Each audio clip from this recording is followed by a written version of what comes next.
রাখার জন্য একটা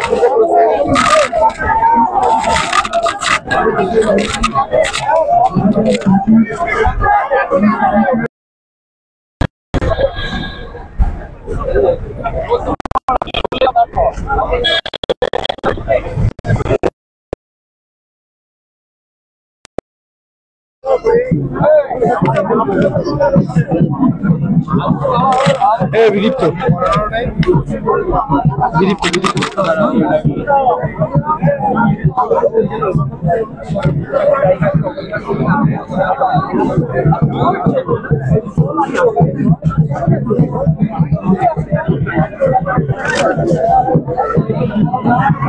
শাসকদের কাজটা করতে পারতেন পাড়ায় সমাধানে, এটা যদি হতো ভালো হতো।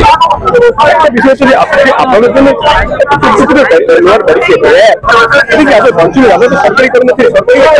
আসলে মুখ্যমন্ত্রী সহ তাদের পুলিশ অধিকর্তারা সারা বছর মুখ্যমন্ত্রীর প্রিয় সমাজ বিরোধীদের সাথে মানে ডিল করতে করতে ভেবে নিয়েছে যে এই রাজ্যের কর্মচারীরা বোধহয় সমাজ বিরোধী। আমরা যে তা নয়, আজকে আমাদের শান্তিপূর্ণ এই আন্দোলন সেটা দেখিয়ে দিচ্ছে।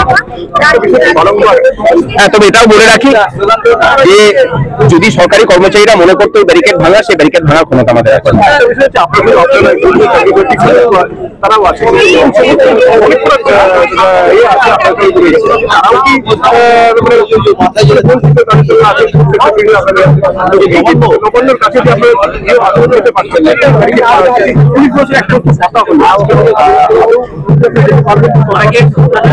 দেখুন, যাওয়ার তো প্রয়োজন পড়বেই না যদি সমস্যার সমাধান হয়ে যায়। এটা প্রশাসন ব্যবস্থা করুক। আমাদের কি প্রয়োজন আছে নবান্নে যাওয়ার? নবান্নটা কিছু দুষ্কৃতকারীদের জায়গায় থাকুক, ওই অপবিত্র জায়গাতে এই রাজ্যের পবিত্র কর্মচারীদের যাবার প্রয়োজনটাই বা কি আছে? আমরা বরং মানুষের সাথে থেকে এই রাজ্যের বাঙালিদের উন্নয়নের কাজটা করে যাবো মন দিয়ে। উনি আমরা যে কাজকর্ম করছি সেই কাজকর্মগুলো তার যাতে সঠিক পারিশ্রমিক পায় তার ব্যবস্থা করুক, 6 লক্ষ শূন্য পদে নিয়োগের ব্যবস্থা করুক, অস্থায়ী কর্মচারীদের সঠিক সম্মান দিক, তাদের স্থায়ীকরণের ব্যবস্থা করুক। এগুলো হলেই হবে, আর কিছু প্রয়োজন চলবে, অবস্থান চলবে, কোনো অসুবিধা নেই আমাদের।